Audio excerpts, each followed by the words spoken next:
j'ai oublié de faire un truc. Je le sens que j'ai oublié de faire un truc.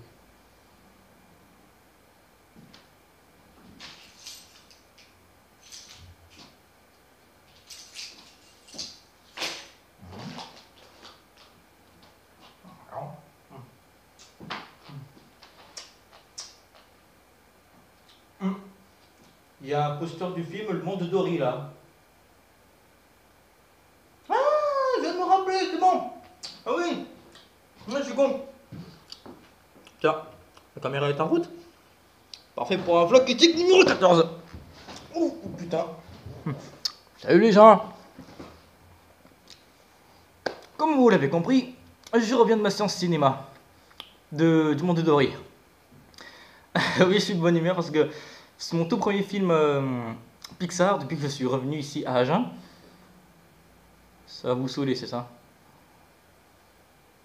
Comme ça, c'est mieux. J'ai jamais gardé les lunettes, tu vois. Non, sincèrement, j'ai les lunettes là. Sincèrement, je viens de sortir là, c'est tout frais, ça fait même pas de 30 minutes. Le jour où Pixar me décevra, je pense que je serai plus de ce monde. C'est trop bien comme film. Putain, en plus, regardez, j'ai juste le ticket juste là. C'est un putain de bon film. Est-ce qu'il est supérieur à son prédécesseur? Déjà, la qualité de l'animation est supérieure à son prédécesseur. Ah oui, donc, déjà, avant de parler de ça, donc, il est réalisé par le même réalisateur que le premier, Andrew Stone, je ne sais pas plus comment ça s'appelle. Et il y a un truc que j'ai kiffé, c'est que bon, ça je rangerai ça plus tard. Ce que j'ai beaucoup aimé, c'est que donc dès le début, on voit Dory bébé, mais ensuite tout ce qui s'est passé pendant son enfance, on fait pas genre une partie du film c'est son enfance, ensuite ça et ensuite ça. Non, non, non, non, non. C'est coupé en plusieurs parties, comme Deadpool, la même chose. Et ensuite, on la voit donc en train de faire son chemin pour retrouver ses parents de bébé jusqu'à adulte. Et on la voit donc sur le récif où Marin et Dory se rencontrent. Marin et Dory se percutent et Nemo il fait: ah, ils ont enlevé mon fils. Exactement les mêmes images que son prédécesseur. Ils ont repris les mêmes images, ils les ont remasterisées HD 3D et ils l'ont mis dans le 2. Carrément. C'est sûr qu'ils font de voir que même le réalisateur, pour rester fidèle au premier, il a même pris des scènes du premier opus pour la mettre dans le deuxième. Ensuite, il y a beaucoup. Enfin, donc si vous n'avez pas vu le premier, regardez pas le deuxième parce qu'il y a beaucoup, beaucoup, beaucoup de références au premier opus. Tiens, par exemple, quand par exemple Dory elle fait à Marin, tu comprends, mes parents me manquent, il faut vraiment que tu m'aides. Est-ce que tu sais au moins est-ce que tu sais au moins ce que c'est ça le manque? Parce qu'elle a des troubles de la mémoire, elle ne se rappelle pas trop de ce qui s'est passé dans le premier opus. Et donc Marie fait: oui, il regarde les mots. Oui, je me rappelle de ce que c'est le manque. Référence au premier. Ensuite, quand par exemple Marin il rencontre la baleine, il fait: ah mais tiens, ça me rappelle un truc le truc du baleine, de la baleine. Je sais pas trop envie de me rappeler, c'est très dégueu. Il y a plein de références au premier opus. C'est ça que j'aime bien. Ce n'est pas. Enfin, c'est concentré sur le personnage secondaire. Enfin, il était. Enfin, on peut dire que Dory était plus un comic relief qu'autre chose. Et là, maintenant, mais il y a. Le comic relief, c'est le dauphin avec la grosse bosse, là, joué par Kev Adams. Au début, j'étais sceptique. Parce que Kev Adams, je l'ai déjà vu dans des jeux d'acteurs comme dans Les Nouvelles Aventures d'Aladin, que j'ai détesté. Je l'avais vu dans Soda, j'ai pas aimé du tout. À chaque fois qu'il faisait un truc, j'aimais pas. Et là, pour le coup, au lieu de trop exagérer, alors que logiquement, Kev Adams n'est pas du tout un comédien de doublage, là, pour le coup, ça m'a pas gêné. Il a bien joué, même mieux que Franck Dubosc. Franck Dubosc, il a bien joué dans le premier. Dans le deuxième, on se sent qu'il se force. Dommage. Celle qui joue Dory, par contre, elle se force pas. Elle, ça se voit qu'elle est en plein kiff. Franck Dubosc, lui, Camping 3, Nemo 2, il se dit: je suis fatigué là. Dans le 2, on dirait presque un mec qui lit son texte. Enfin bon, pas vraiment. Il y a des fois où il joue bien. Et quand par exemple il fait vraiment la voix du: oui, je sais ce que c'est comme manque, il a bien la voix dramatique. Donc faut dire qu'il joue bien. Mais il y a des fois où ça se sent qu'il a les bouts, tu vois, et qu'il a vieilli depuis. Kev Adams, lui, non, lui, pour une fois, je vais dire, Kev Adams, j'adore son personnage. J'avais un doute sur son personnage, mais là, je l'adore. Trop cliché par rapport aux baleines, ça m'a bien fait rire, digne d'un comic relief, mais bizarrement, quand Pixar crée des comic reliefs, les gens les adorent et en font des personnages principaux. Tenez, par exemple, Martin dans Cars, qui était simplement un comic relief. Qui est le personnage principal dans Cars 2? Martin. Ce que les gens n'ont pas vraiment apprécié. Enfin, ce qu'ils n'ont pas apprécié, surtout parce que le scénario a fait de course à Agent Secret. Ça explique pourquoi je n'ai pas acheté Cars 2. Je l'ai bien aimé, mais voilà, bref, je m'éloigne du sujet. Alors, le truc, c'est que bon, voilà, Pixar, le seul film qui m'ont déçu, c'était Cars 2. Malgré que j'ai pas vraiment aimé Millie Impact.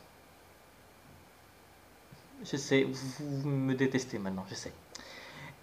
Donc ensuite, on a aussi le moment dramatique où Nemo et Marin sont sur le point de se faire transférer à Cleveland et donc là, tout espoir est perdu, on ne sait pas comment les sauver et Dory donc elle est plongée dans l'océan malgré elle-même et elle se souvient plus de rien et elle est de nouveau perdue. Elle est vraiment toute seule, mais vraiment toute seule. Il n'y a plus rien à faire, plus rien à espérer, elle perd espoir. Jusqu'après le climax qui est superbe. Sincèrement, pour moi, donc Zootopie est en première place de mes Disney préférés et Nemo est deuxième. Et Cars est troisième, évidemment. Mais dans mes films Pixar, donc Nemo est premier et Cars est deuxième.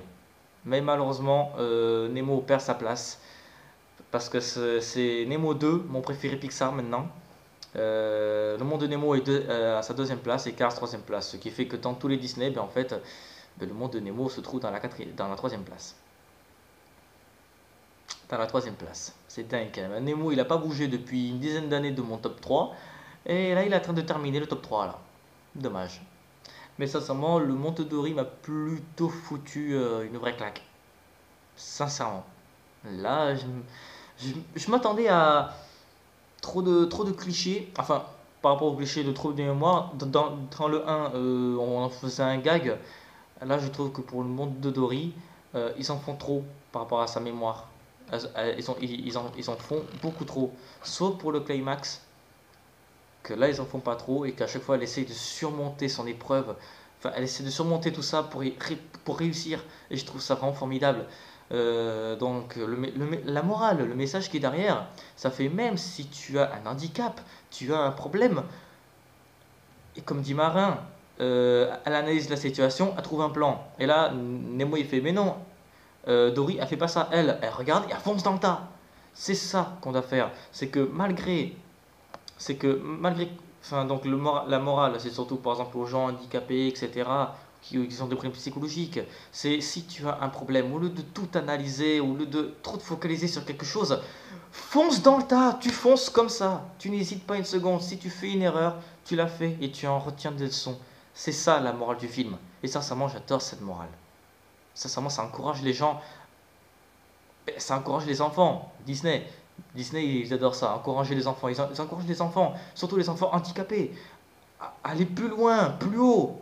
Quand par exemple là, ils sont en bas, ils veulent aller plus haut, mais ils n'osent pas, ils sont bloqués. Ce film leur dit, même s'il y a un blocage, passe à travers ce blocage. C'est ça que le film veut faire. Et sincèrement, j'adore. Vraiment. Voilà.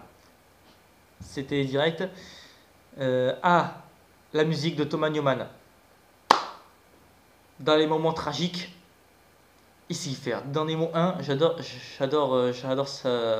la BO de Thomas Newman dans le premier Nemo. Mais dans le deuxième, quand Dory est vraiment seul, il y a un moment calme, et il y a une petite musique vraiment très triste qui arrive derrière. C'est tellement touchant. Et quand par exemple, il arrive un moment où... enfin, il arrive un moment dans le film où j'ai trouvé tellement touchant que j'ai versé une larme. Pour dire, ce film est vraiment très touchant, sincèrement. Il est magnifique à voir. Et si vous ne l'avez pas encore vu, je vous conseille.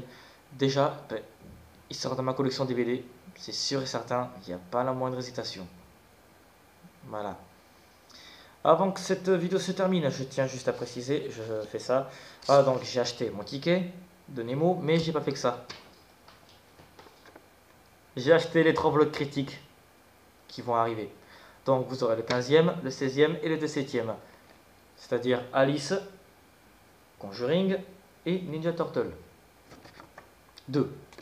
Donc comme ça j'ai déjà acheté les tickets, ça sera pratique. Donc Conjuring 2 je vais le voir demain, Alice ce soir et Ninja Turtle 2 mercredi. Va falloir que je regarde s'il n'y a pas un bon film. Va falloir que je regarde s'il n'y a pas un bon film mardi, mais il n'y a rien. Et je suis trop occupé. Voilà, voilà, c'était la critique du monde de Dory. 14e vlog critique. Ça va vite quand même. Alors que j'ai créé le concept il n'y a pas longtemps. Enfin, un concept que tout le monde fait, mais bon, je m'en fous. Donc, n'oubliez pas donc de vous abonner, lâcher un like ou un commentaire. De me suivre sur Facebook, tout est dans la description. Voilà. Et. Je disais quoi, moi?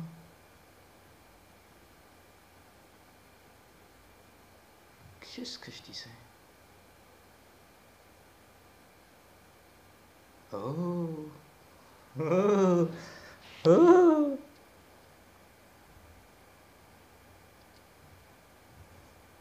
Après ces vlogs critiques, vous savez même pas ce qui vous attend.